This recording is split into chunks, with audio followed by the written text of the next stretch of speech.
Guys, good morning. Happy Monday. Nice NFC championship from the Philadelphia Eagles. Love it. What a great game. Back to reality over here.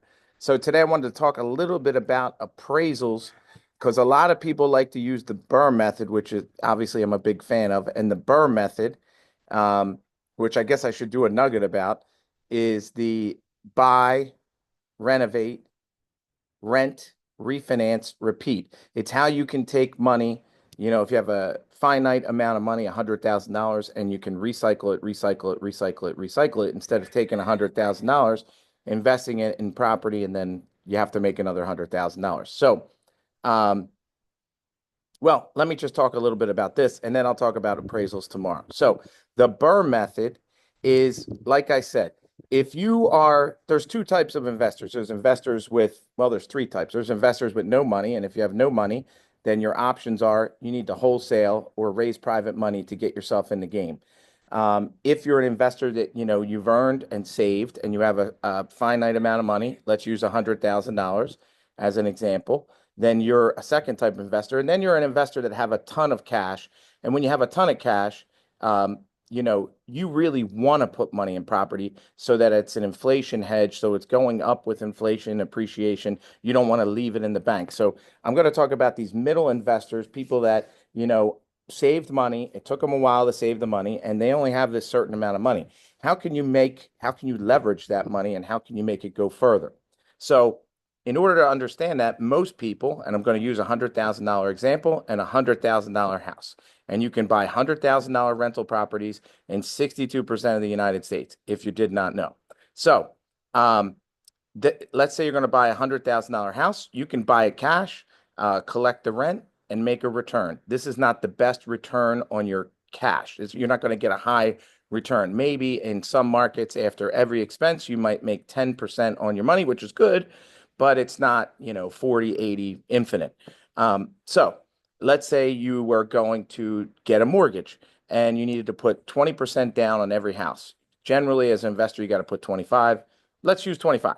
So let's say you're going to put 25% down on a $100,000 house that you were going to buy as a rental. That's $25,000. And let's say you had no closing costs at all, which is not the case, then you would be able to buy four properties. And if it took you 5 years to save $100,000, after you buy four properties, you're done investing. You're never going to get back in the game. Well, until you earn or save another $100,000, which for a lot of these middle tier investors is hard to do.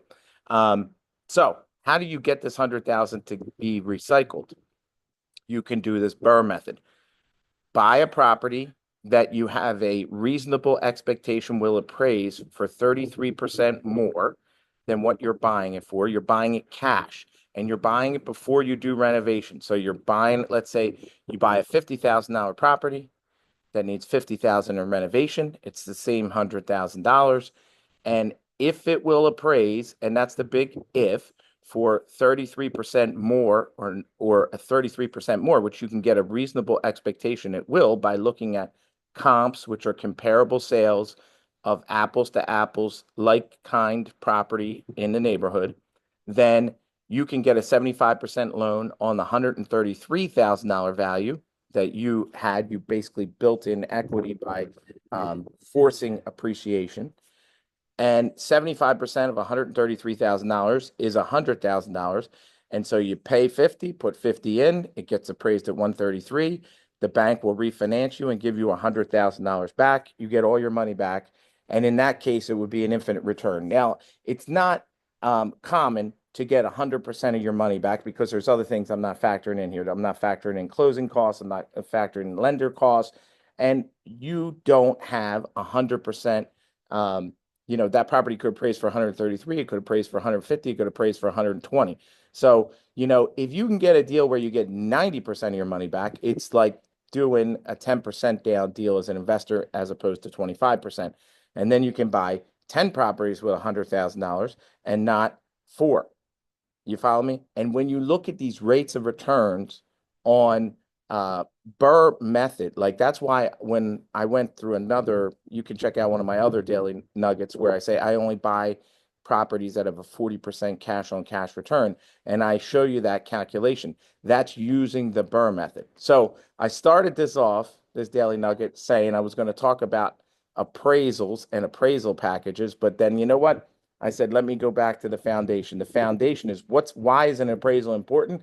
It's important using this BRRRR method. So the biggest thing you don't control in the BRRRR method really is the appraisal. And in tomorrow's Daily Nugget, I'll talk about how you can get closer to getting the appraisal that you want.